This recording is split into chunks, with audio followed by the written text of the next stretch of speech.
So AB665 is one of the worst bills that just passed this year. And once again, thanks to Scott Wiener, because he is one of the sponsors of the bill. So AB665 pretty much emancipates 12-year-olds. So any 12-year-old at any school, public school, can go, even private school as well, but any 12-year-old can go to a therapist, an intern, any person from the school. And let's just say they say, I'm upset with my mom or dad because they didn't let me go on TikTok, or they didn't let me watch a movie or go out. And the adult will ask, do you feel safe at home? Do you want to go to a housing for a little bit? Easily can lie about anything, and the child can be emancipated from their parent. This bill says it removes all due process, meaning there's no process of checking in if the child was endangered, if there's any signs of, abuse, anything, nothing. They will not do any of that. They will just go by with whatever the child says, and they will place him into a home. For me, I believe this bill is a gateway bill to traffic children that are 12 and up, because that's the most easiest way to get a child to leave their home.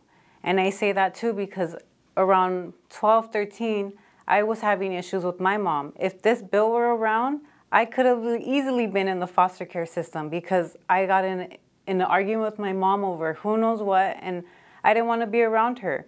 This bill, if it would have been around, I could have been in the foster care system. So this bill is horrible. And again, it's already law, but it hasn't been implemented because they don't have the facility to house all these children, which they know that they're going to get an influx of children leaving the home. Yes, and I think if this bill is passed.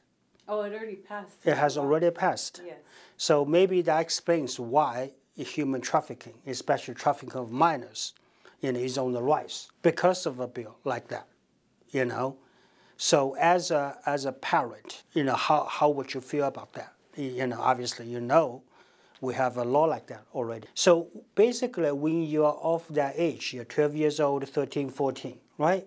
I mean, like obviously, it's a phase in your life. You want to be independent. You argue with your parents, not because you disagree with them, because you think that's cool. If the other kid does that, if you love your parents, you don't argue with their parents. They think that's uncool. You want to be part of the crowd. You want to be one of those popular kids. You are rebellious. That's just how teenagers are. Everybody goes through that phase of your life at one point or another.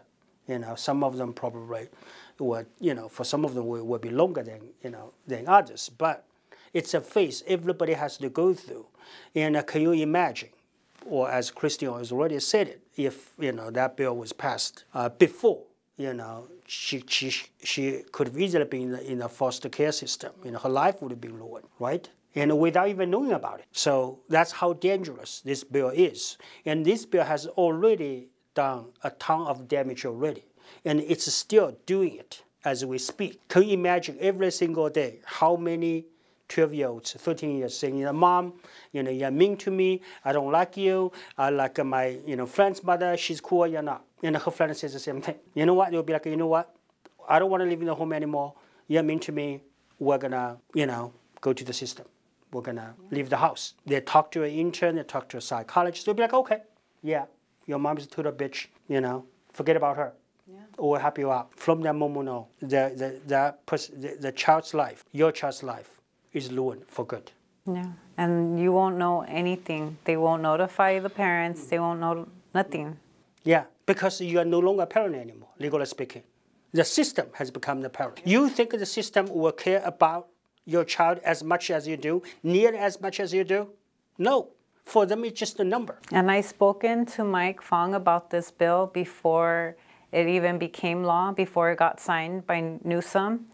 I spoke to him about it, and he brought up that it was for LGBT community. In the bill, it says nothing about that. And I brought it up to him that we are just going to bring more kids onto the foster care system, and all he told me was he's going to look into it. But after that conversation, he still voted for the bill to pass. So again, he's not one to listen to his constituents, and he doesn't care for his constituents or the children.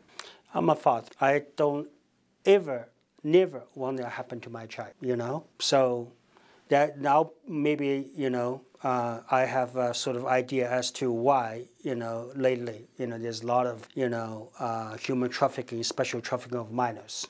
As you were saying, that's a getaway bill to human trafficking. Because it can easily, if you look into the foster care system, not just in the whole United States, but even in California, how many kids go missing from the foster care system, how many of those kids that are missing are in the human trafficking. It's mostly all of them. So this bill being passed, and once the housing is in effect, which I believe it said it was in 2025, they would start building these facilities to house the children, it's going to get worse. Yeah.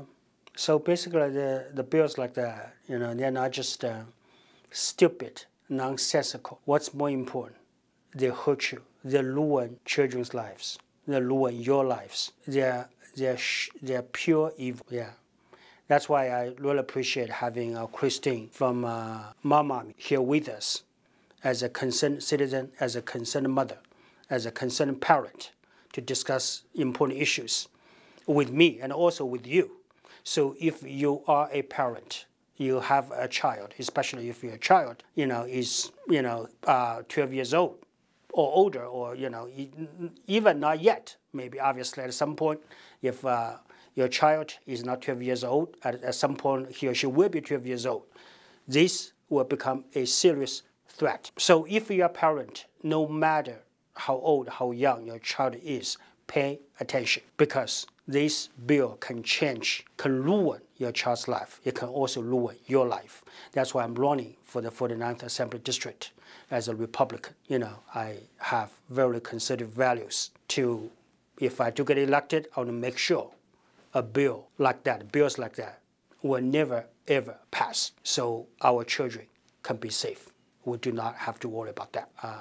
Thank you, and I also want to thank Christine from Mamami for being here with us to share this very important topic with you. Thank you.